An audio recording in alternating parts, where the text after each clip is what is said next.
Now, a lot of times we're not going to know the frequency factor A.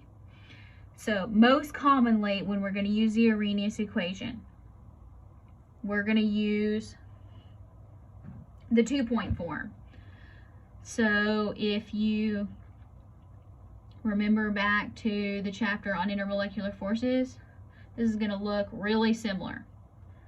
Natural log K2 over K1 equals positive EA over R 1 over T1 1 over T2. If you said, Dr. B, that looks a whole lot like the Clapeyron equation. You're right. They look really similar, don't they?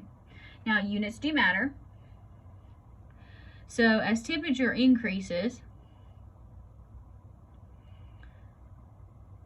this decreases. So that means the negative of it increases, which means K increases. So the reaction goes faster. So there's a larger K. So this gets more negative, so the negative of it gets more positive. K gets bigger. Larger K's mean faster reactions. So let's try this. All right, here's our reaction. We have a rate constant at this temperature, and here's the rate constant. This is a second order reaction. And there's the second temperature. Find the activation energy. Now, it doesn't really matter which one you let be reaction 2 and which one you be reaction 1. Just make sure you plug it in correctly. This says find the activation energy in kilojoules per mole. Okay, so our units are going to matter. Now here, let's do this one. So this is the first one they give us, so this can be T1 and this can be K1, so that means this is T2, so this is K2. I have to get oriented to these. Okay, so now let's plug and chug here, and then we're going to solve for EA. Natural log K2, so that's going to be 567, molarity of -1 seconds to -1, over 2.57, molarity of -1 seconds to -1, equals EA over R, which is 8.314 joules per mole Kelvin, times 1 over T1, so that's our first one, 701 Kelvin, minus 1 over T2, 895 Kelvin. All right.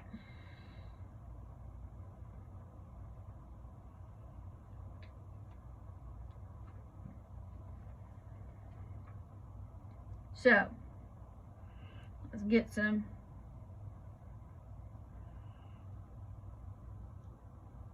now we just gotta solve for this here.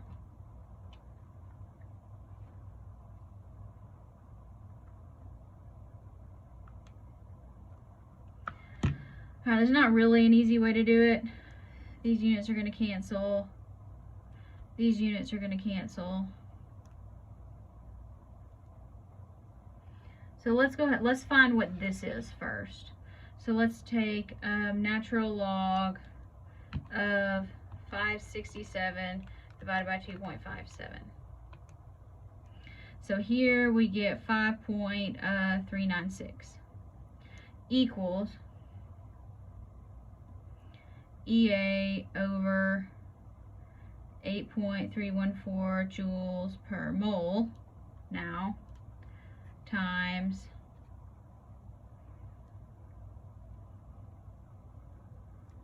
uh, 1 over 701 minus 1 over 895. Okay, so the easiest thing to do now is let's multiply by this. So times 8.314. So that gives me 44.87 equals EA 1 over 701 minus 1 over 895. Okay, so then we need to divide that out. So let's do 1 over 701 minus 1 over 895. And let's take 44.87 and divide it by that answer. So activation energy, okay, so this is going to be in joules.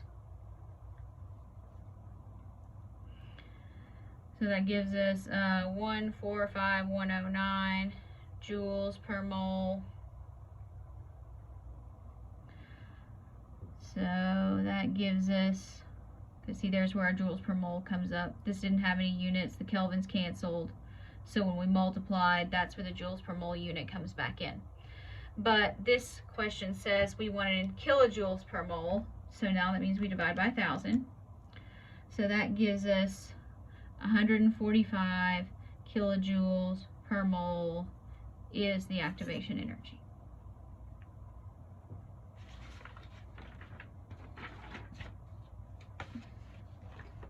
So let's do another one.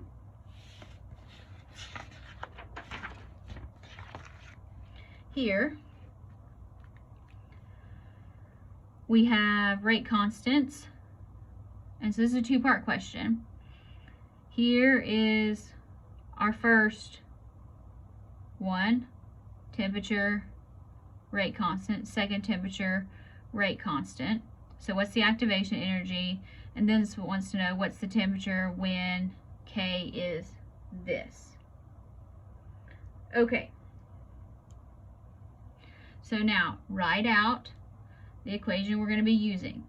Natural log K2 over K1 equals EA over R 1 over T1 1 over T2. Plug things in. Natural log K2, that would be 2.8 times 10 to the negative 2 over 5.4 times 10 to the negative 4. The units cancel, so I'm just going to leave them like that. Equals EA over 8.314 joules per mole Kelvin 1 over T1 599 minus 1 over T2 683. Alright, so now follow the procedure that we did before. Natural log, start from the left, 2.8 10 to the negative 2 divided by 5.4 10 to the negative 4.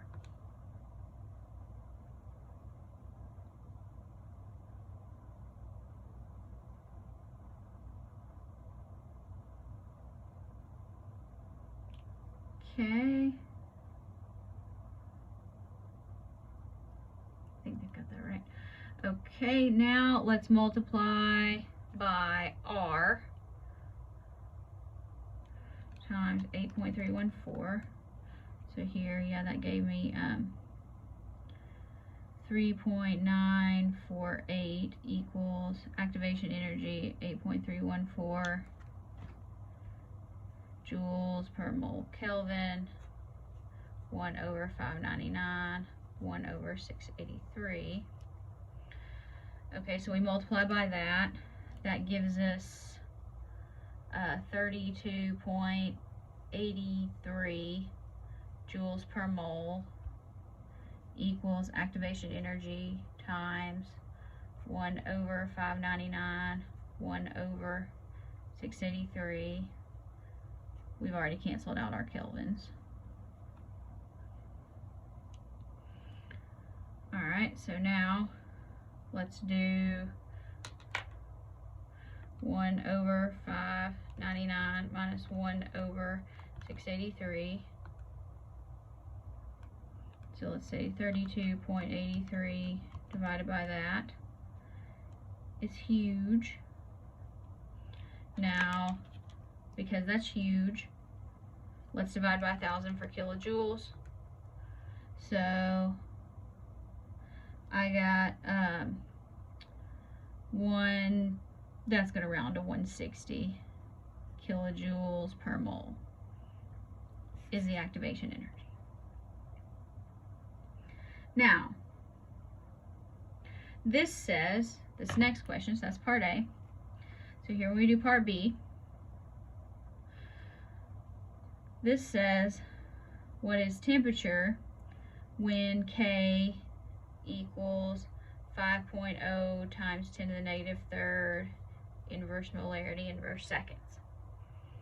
So what we need to do is we need to take one of our pairs here.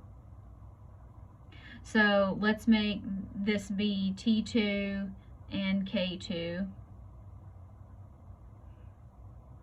And then let's use this pair. It doesn't really matter which one you use. It'll work out. Again, it's just a matter of doing the algebra. So let's just write T1 is going to be 683 and K1 2.8 times 10 to the negative 2 inverse molarity inverse seconds. There. I have to have things labeled, otherwise I get a little crazy. Alright, so natural log K2 5.0 10 to the negative 3 2.8 10 to the negative 2 equals, now we know our activation energy, but we can't be in kilojoules, so 1, 2, so that's going to be 1.60 times 10 to the 5th joules per mole over 8.314 joules per mole Kelvin, 1 over T1, 683, minus 1 over T2. Alright, so now let's do natural log. Start from the left. 5 times 10 to the negative third divided by 2.8 10 to the negative 2. So here, negative 1.72. I don't know why I wrote that out. I don't really need to. Now, again, we're trying to get this. So let me multiply by 8.314. Now let me divide by 1.6 times 10 to the 5th. So that gives me negative 8.95 times 10 to the negative 5 equals 1 over 683 minus 1 over T2. So now let's subtract minus 1 over 683. There's a negative answer. Now, so when I subtract that, that equals, so negative 0.00155 equals negative 1 over T2. So let's cancel the negatives. So that becomes positive. And so that's the inverse of T2. So now, let's just take the inverse of that. So that means T2 644 Kelvin.